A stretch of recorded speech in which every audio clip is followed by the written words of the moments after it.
آج کل لوگ سنتے ہیں، سن کر نعرے لگا کر گھر چلے جاتے ہیں۔ بولو ان میں سے کتنے لوگ ہیں جن کے باپ ان سے راضی ہیں، جن کی ماں ان سے سخی ہے؟ ہاں ہاں، جب کہیں جاتے ہیں اگر چائے کا پیسہ دینے کی بات آتی ہے، ہر دوست اپنی جیب میں ہاتھ ڈالتا ہے، میں دوں گا عزت بچانے کے لیے۔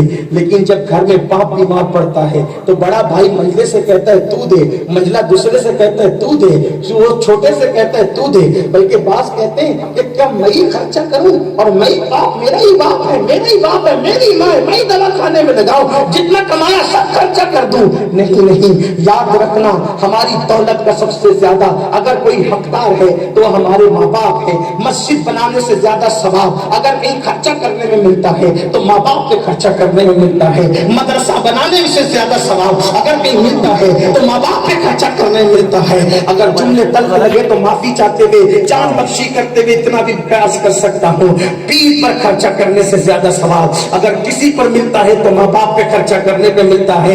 ہاں ہاں، اپنے محلے کے امام پر، اپنے دوست، اپنے احباب پر، اپنے سسرال والوں پر، اپنی بیوی پر، اپنے بچوں پر سب سے زیادہ خرچہ کرنے پہ ثواب اگر کہیں ملتا ہے تو ماں باپ پہ خرچہ کرنے ملتا ہے۔ لوگ ہم سے کہتے ہیں کوئی وظیفہ دو تاکہ دولت ملے، مال ملے۔ میں کہتا ہوں ہم سے کیا لیتے ہو؟ ارے ہماری اوقات کیا ہے؟ ہم تو آپ کی جوتیوں کے خاک کے برابر نہیں ہے۔ تمہارے ہمارے نبی نے مالدار بننے کا نسخہ بتا دیا۔ اللہ کے رسول نے فرمایا جو نماز کے بعد اپنی ماں باپ کے لیے خیر کی اور مغفرت کی دعا کرتے ہیں، اللہ ان کو اتنی دولت عطا کرے گا کہ ان کی نسلوں کو بھی کفایت کرتے نظر آئے۔ دولت مند بننے کا اس سے بڑا نسخہ کیا ہے؟ آپ ہماری کتابوں میں ڈھونڈ رہے ہو، ہماری تقریروں میں ڈھونڈ رہے ہو، واللہ مسلمانوں تم نے نبی کی تعلیم کی قدر نہیں کی۔ ہمارے تمہارے نبی ہمیں سب کچھ بتا گئے، ہمیں کسی کا محتاج نہیں رکھا۔ مالدار بننا ہے تو اس کا نسخہ بتایا، شفا یاب ہونا ہو تو اس کا نسخہ بتایا، بیماریوں سے بچنا ہے تو اس کا نسخہ بتایا، کسیت بدلوانا ہے تو اس کا نسخہ بتایا، ترقی کرنا ہے تو اس کا نسخہ بتایا۔ آقا فرماتے جو ماں باپ کے لیے دعائیں خیر کرے اللہ اس کو دولت مند فرما دے گا۔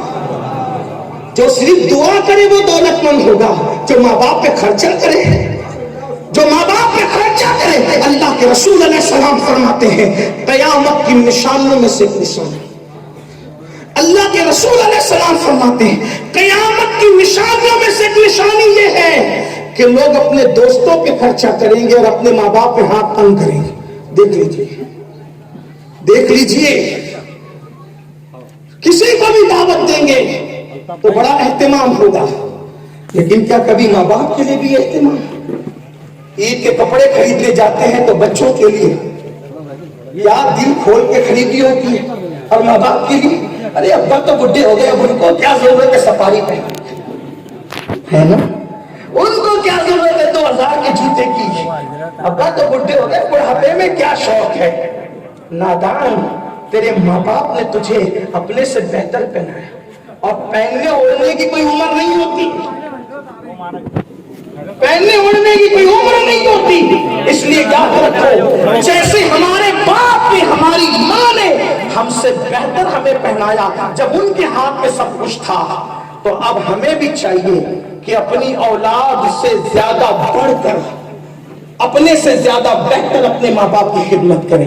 تو مالدار بننے کا نسخہ تو یہ دیا کہ ماں باپ کے لیے خیر کی دعا کرو، اور عمر بڑھانے کا نسخہ کیا دیا؟ اللہ کے رسول علیہ السلام فرماتے ہیں جو ماں باپ کے ساتھ اچھا سلوک کرے گا اللہ اس کی عمر کو لمبی فرمائے گا، اس کی عمر میں درازی عطا فرمائے گا، بلکہ ایک مقام پہ فرمایا اپنے رشتہ داروں کے ساتھ جو صلہ رحمی کرے گا اللہ تعالیٰ اس کی عمر لمبی فرمائے گا۔